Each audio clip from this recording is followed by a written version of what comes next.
Créé en Angleterre en 1898, c'est l'un des plus anciens jeux de construction métallique à base de vis et d'écrous. Avec un mécano, vous le savez, on peut tout fabriquer. Certains en ont fait une passion qui se transmet de génération en génération avec plein d'autres jeux de construction. En Normandie, chez Jean-Pierre, 78 ans, Catherine Charles et Marine Der.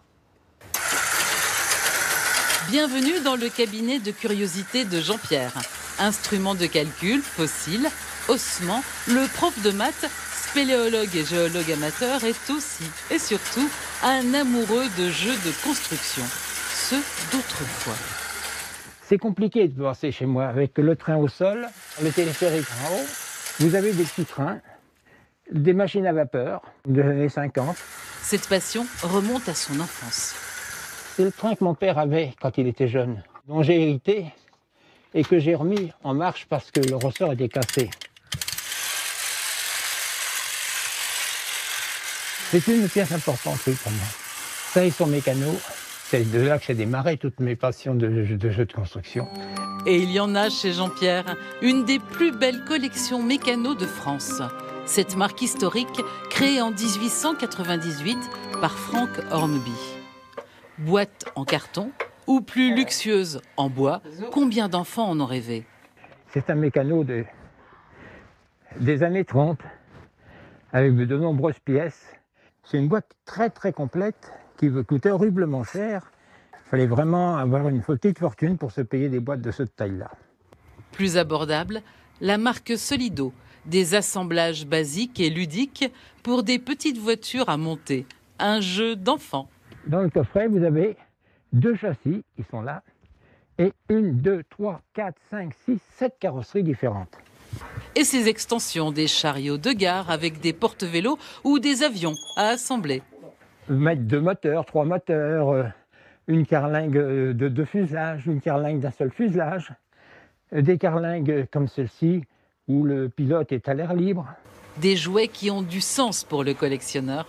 C'est pas du plastique, c'est du métal, c'est de la tôle, c'est des jouets qui ont une histoire. Autre merveille très rare, cette boîte en métal des années 30. C'est un jouet, ça? C'est un jouet, oui. Et c'est l'atelier du parfait petit bricoleur. Fixé sur le couvercle, les outils vont servir à couper, percer des tôles et les plier, comme pour le mécano. Et au final, on peut créer des jouets. Dans une autre pièce, Jean-Pierre a réuni plus de 300 boîtes de jeux de construction du monde entier. Il aime être là parmi un siècle d'histoire ludique. Je suis heureux ici. Sortir toutes mes boîtes, bricoler quelque chose. 30 années de collecte ont fait de lui la mémoire de ces objets d'antan. Les plus anciens remontent à la fin du 19e. Les frères Richter, ceux qui ont fait ça ici, avaient commencé à ouvrir leur usine de jeux de construction en pierre reconstituée. Dès la fin du 19e siècle, les Allemands dominent le marché. Nuremberg est la capitale du jouet. En France, le Castor s'y est mis un peu plus tard. Bon, c'est pas tout à fait la même qualité, mais pour la France, à l'époque, c'était pas mal. Une collection de boîtes, c'est bien, mais une collection vivante, c'est encore mieux. Et quand elle roule sur un circuit maison, c'est le rêve. Pour son circuit, Jean-Pierre a même créé des trains d'époque, tout en mécano, d'après photos. J'avais 3 ou 4 photos, dont celle-ci, qui m'ont permis de réaliser cette Micheline, la Micheline de Madagascar. Reproduire, le collectionneur ne peut résister. Une envie soudaine, je vois une photo, il faut absolument que je réalise ça. Je ne peux pas m'en empêcher. Une collection débutée il y a plus d'un quart de siècle, qui fait la part belle à tous nos jouets d'antan. Ceux dont on se rappelle, ceux dont on a rêvé et ceux que l'on n'a jamais eus.